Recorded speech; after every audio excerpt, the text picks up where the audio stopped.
Welcome back, DevOps pros. Before we automate SSL deployments with Venafi and Octopus, we need to talk prerequisites. This episode sets the stage, what third-party setups you need, what configurations must be in place, and why skipping this step leads to failure. Let's get prepped for success. To integrate with Venafi, you need a running TPP instance, REST APIs enabled, and an OAuth app configured. We'll walk through setting up your client ID, scopes, and credentials. Without this, Octopus can't talk to Venafi. Venafi needs to know where to issue and store certificates. That means configuring CA paths, DN policy trees, and optionally associating certs with applications.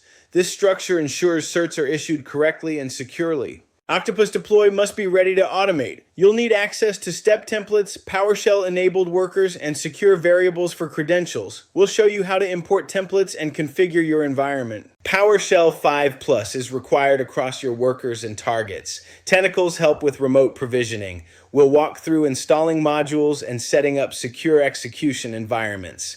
Your certificate consumers must be ready. IIS, Apache, NGINX, load balancers. You'll need permissions for binding and restarts. Monitoring tools like Zabbix can validate deployments and alert on failures. Let's make sure your endpoints are ready. Before you deploy, run through this checklist. Missing a TPP URL or OAuth config, your automation will fail. We'll show you how to verify readiness and where to get help from Venafi and Octopus support. Let's deploy with confidence.